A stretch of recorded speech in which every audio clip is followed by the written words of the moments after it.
আজকে তোমাদের সাথে শেয়ার করব ইলিশ মাছের মাথা দিয়ে গাটি কচুর রেসিপি, যেটা খেতে ভীষণই টেস্টি হয় বন্ধুরা। তবে এটা কিন্তু কোনো নতুন রেসিপি না, তবে আমি কিভাবে করছি আজকে সেটাই তোমাদের সাথে শেয়ার করছি। দেখতে থাকো বন্ধুরা আমার আজকের এই ইলিশ মাছের মাথা দিয়ে গাটি কচুর রেসিপি। আশা করছি তোমাদের ভীষণ ভালো লাগবে। বাই দ্য ওয়ে, আমি সম্পার ইউটিউব চ্যানেলে তোমাদের সবাইকে ওয়েলকাম। এখানে আমি 600 গ্রাম গাটি কচু ভালো করে কেটে দুভাগ করে নিয়েছি বন্ধুরা। আর এইদিকে দেখো নিয়েছি একটা গোটা ইলিশ মাছের মাথা। ইলিশ মাছের মাথাটাকে লবণ আর হলুদ মাখিয়ে ম্যারিনেট করে আধ ঘন্টা আগে রেখে দিলাম। এবার এইদিকে কড়াই বসিয়ে দিয়েছি গ্যাসে, যেই গাটি কচুগুলো কেটে রেখেছিলাম সেগুলো দিয়ে দিলাম। আমার এখানে 600 গ্রাম গাটি কচু আছে, তোমরা কম বেশি করে করতে পারো। দিয়ে দিলাম আমি এখানে 2 মগ জল। জলটা এমনভাবে দিতে হবে কচুটা যেন জলের মধ্যে ডুবে যায়।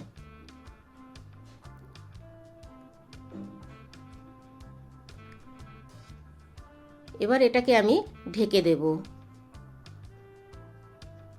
ঢেকে 10 মিনিট সিদ্ধ করে নেব লো টু মিডিয়ামে। এবার এদিকে দেখো একটা মশলা রেডি করছি, গুঁড়ো মশলা। দিয়ে দিলাম 1 চামচ হলুদ, 1 চামচ জিরের গুঁড়ো, 1 চামচ ধনের গুঁড়ো,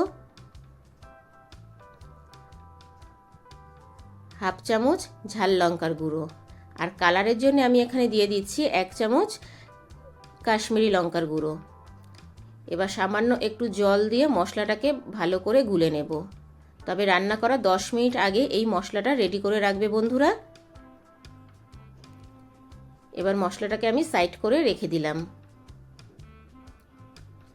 এইদিকে 10 মিনিট পরে ফিরে আসলাম। দেখো কচুটা কিন্তু খুব ভালোভাবেই সিদ্ধ হয়ে গেছে। এই দেখো,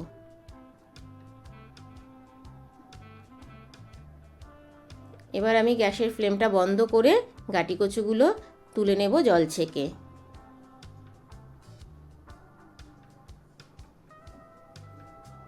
একবার হলেও এইভাবে ইলিশ মাছের মাথা দিয়ে গাটি কচুর রেসিপি করার অনুরোধ রইল। ভীষণই টেস্টি হয় খেতে বন্ধুরা। একবার যদি তোমরা এই পদ্ধতিতে রান্না করো, তোমরা সব সময় কিন্তু এইভাবেই রান্না করতে ইচ্ছে করবে, এতটাই টেস্টি হয় খেতে। তো সমস্ত গাটি কচুটা তুলে নিলাম আমি। এবার এইদিকে আবারও কড়াই বসিয়ে কড়াইতে তেল গরম করতে দিয়ে দিয়েছি। তেলটা কিন্তু খুব ভালোভাবে আমার গরম হয়ে গেছে। এবার যেই ইলিশ মাছের মাথাটা আমি লবণ হলুদ মাখিয়ে রেখেছিলাম সেটা ভেজে নেব।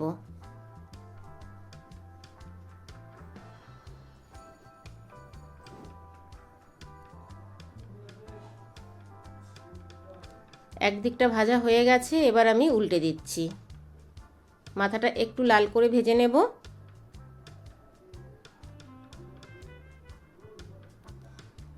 মাথাটা আমার খুব ভালোভাবে ভাজা হয়ে গেছে। এবার আমি তেল ছেঁকে তুলে নিচ্ছি।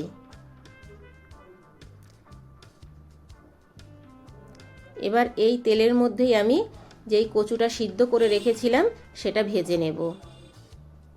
এইরকম একটা ইলিশ মাছের মাথা দিয়ে যদি গাটি কচুর রেসিপি থাকে বন্ধুরা, দুপুরবেলা গরম ধোয়া ওঠা ভাতের সাথে আর কিন্তু কিছুই লাগবে না। এক থালা ভাত নিমিষেই উড়ে যাবে এই ইলিশ মাছের মাথা দিয়ে গাটি কচুর রেসিপি। এবার দিয়ে দিলাম পরিমাণ মতো লবণ। আমি কিন্তু সিদ্ধ করার সময় কোনো লবণ দিইনি। এবার দিয়ে দিচ্ছি 1 চামচ হলুদ। লবণ হলুদটা ভালো করে এবার আমি একটু মেখে নিচ্ছি।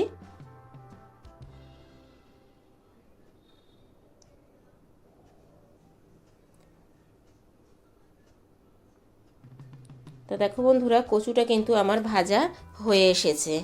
আর ভাজার সাথে সাথেই দেখতেই পাচ্ছ কচুটা কিন্তু অনেকটাই কমে গেছে।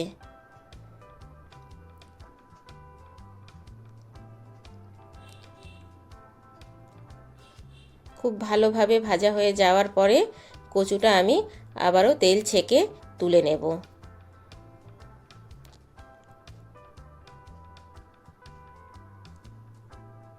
সবগুলো কচু কিন্তু খুব সুন্দরভাবে সিদ্ধ হয়ে গেছে বন্ধুরা। তোমরা দেখেই বুঝতে পারছো যে সাইড থেকে কিন্তু একটু ভেঙে যাচ্ছে।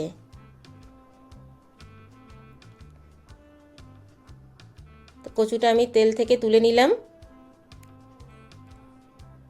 এবার আমি ওই তেলের মধ্যেই দিয়ে দিচ্ছি 2টো শুকনো লঙ্কা ফোড়ন। দুটো ছোট তেজপাতার টুকরো,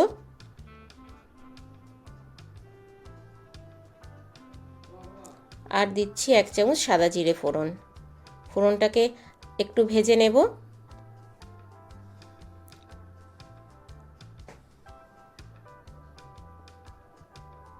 আমি কিন্তু আজকে এই ইলিশ মাছের মাথা দিয়ে গাটি কচুর রেসিপি পেঁয়াজ রসুন ছাড়াই করছি। দিয়ে দিলাম 1 চামচ আদা।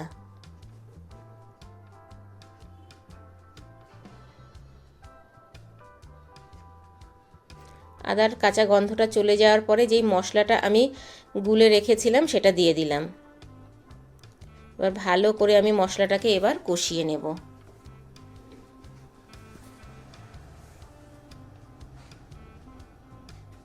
গ্যাসের ফ্লেমটা লোতে রেখে মশলাটা খুব ভালো করে একটু কষিয়ে নিতে হবে। এবার আমি দিয়ে দিলাম সামান্য লবণ। লবণটা তোমরা আন্দাজ করে দেবে বন্ধুরা।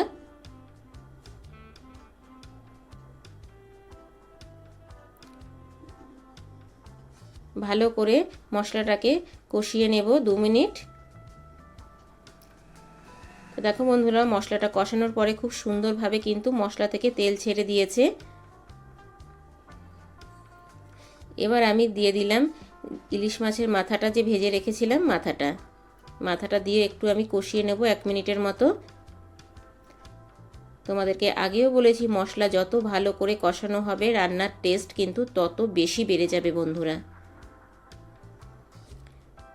মশলার সাথে মাথাটা একটু কষানোর পরে আমি দিয়ে দিচ্ছি ভেজে রাখা গাটি কচু। কেউ কেউ এটাকে তোমরা কচুর মুখিও বলে থাকো।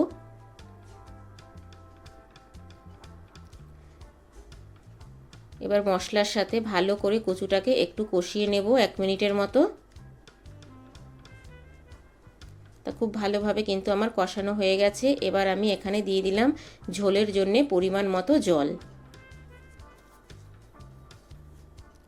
জলটা দিয়ে ভালো করে আমি আবারও একটু নাড়িয়ে চাড়িয়ে দিলাম। এবার আমি ঝোলটা একটু ফুটতে দেব।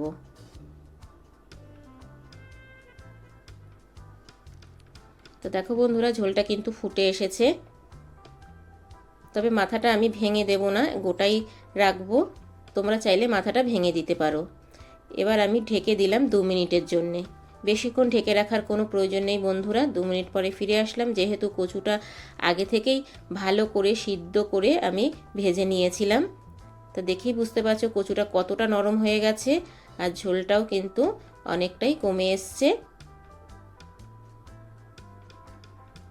আর কালারটা দেখো বন্ধুরা, জাস্ট ওয়াও! গরম ভাতের সাথে কিন্তু জমে যাবে। এবার স্বাদ ব্যালেন্স করার জন্য দিয়ে দিলাম 1/2 চামচ চিনি, আর দিয়ে দিচ্ছি 1/2 চামচ গরম মশলার গুঁড়ো।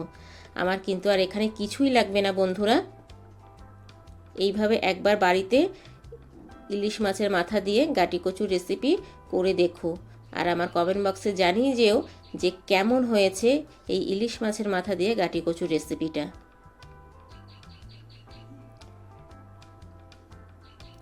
এবার আমি উপর থেকে 4টে কাঁচা লঙ্কা দিয়ে দিলাম গোটা। এবার দেখো বন্ধুরা, কালারটা জাস্ট ওয়াও! কতটা লোভনীয় লাগছে।